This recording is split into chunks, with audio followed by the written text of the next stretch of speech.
Good evening. TRICAP celebrates 50 years of community service. The spay and neuter vaccinations are being offered. And of course, your local stories, sports, and weather are coming up here on the 18 WJTS News.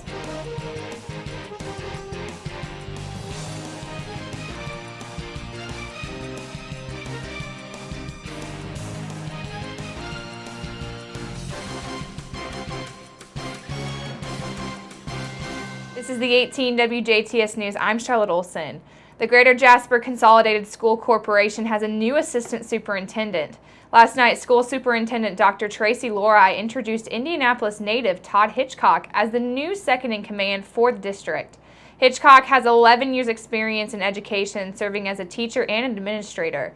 He previously taught at Doe Creek Middle School in New Palestine and is currently the principal at Paoli Junior-Senior High School, a position he has held since 2013 at Paoli. He received his PhD in organizational leadership from Indiana Wesleyan University in 2015. Hitchcock says he looks forward to working with the board and Dr. Lori and shared his goals and observations for the district. I think a commitment to finding ways for everybody to improve and help to hone in their skills in the classroom, as well as making sure that our students have all the resources they need to be able to be successful. That's my goal. Hitchcock will be taking on his role as new assistant superintendent for the Greater Jasper Consolidated Schools effective this summer. A Jasper man was placed under arrest on drug charges after a traffic stop Tuesday evening. Jasper police say at 9:45 last night, 40-year-old Thomas Bailey of Jasper was situated at the intersection of 4th and Jackson Streets, where an officer initiated a traffic stop because of Bailey's failure to use his turn signal. Police learned that Bailey was driving with a suspended license and had a false and fictitious plate on his vehicle. A further investigation found that Bailey was in possession of marijuana and 3 smoking devices. He was taken to the DuBois County Security Center, where he was booked on a Class B misdemeanor count of possession of marijuana and 3 misdemeanor counts of possession of paraphernalia. Since April 25, 1966, TRICAP has been active with providing services for low-income individuals and families throughout southwestern Indiana. Yesterday marked the exact anniversary, and the organization celebrated with over 250 guests at Clubhouse 61. Guests from all over southwestern Indiana in the event included around 50 different organizations and companies and around 70 TRICAP representatives, officials from local and state government, Indiana Housing and Community Development Authority officials, and others who have been dedicated for years to the organization. TRICAP representatives introduced community members who took the podium to provide testimonials of how TRICAP has allowed them to learn about valuable resources such as Head Start, the Fatherhood Coalition, Susan G. Komen, and many more resources. TRICAP Executive Director Joyce Flex says that the services and resources provided to the community are possible with the assistance of many community partners. The community is the required match for these federal funds. A lot of folks for many years thought we were a federal agency. We've never been a federal agency. For 50 years, we've been a private non-for-profit organization for 50 years consecutively. Yes. And so the federal grants that we apply for and receive have required local match. So what you saw today are all the people that are helping mobilize those federal dollars to come back to our community. Flex says she was grateful to see the amount of guests in attendance in support of the efforts for TRICAP. TRICAP aims to accomplish many goals with the upcoming year. Also, before introducing their guest speaker, Fleck and others recognized a number of TRICAP representatives with awards for their dedication to the wonderful cause.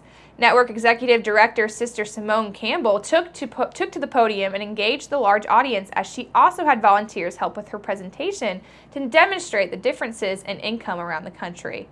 Well, the work that we're trying to do at Network is to show how income and income disparity in our country is really dividing us, and how far away we are from each other and don't know another person's struggles. And so one of the things that really has us worried is the fact that the bottom 20% in income in our country have lost 9% of income over the last 34 years. They've lost ground, while at the same time, the top 1% has gained 166%.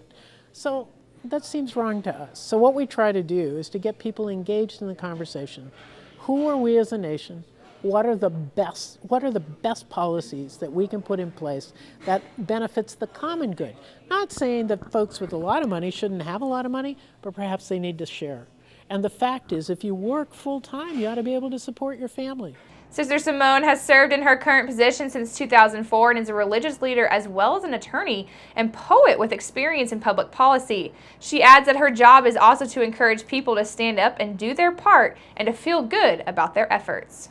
And so the work we do is to show that right now, if you make minimum wage, federal minimum wage, at $7.25 an hour, you only make $15,000 a year. Families can't live on that. And the people say, oh, teenagers work for minimum wage. No, it's not true. Only 9% of the earners who make minimum wage are teenagers. That means 91% are folks above 20 who are trying to survive on it. So what we try to do is say, we're better than this. We as a nation are better than this.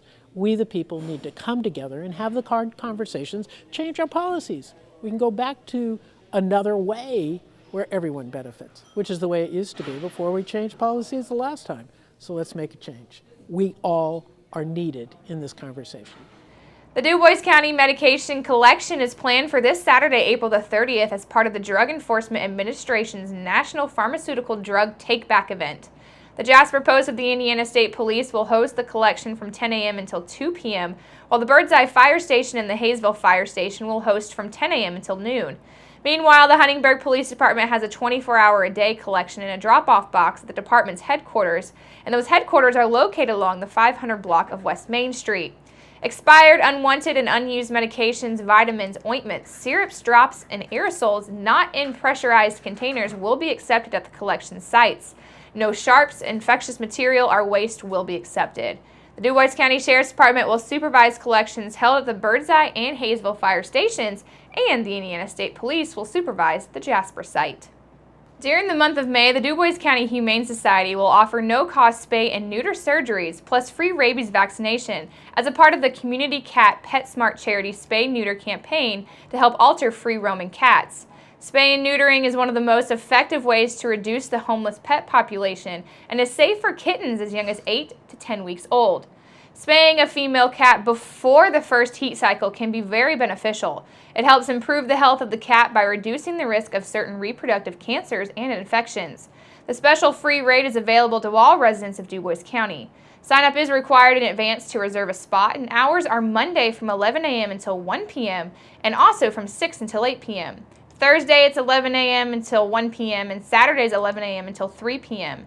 To sign up, you can call 812-482-7387, or for more information, you can also call 812-639-0855.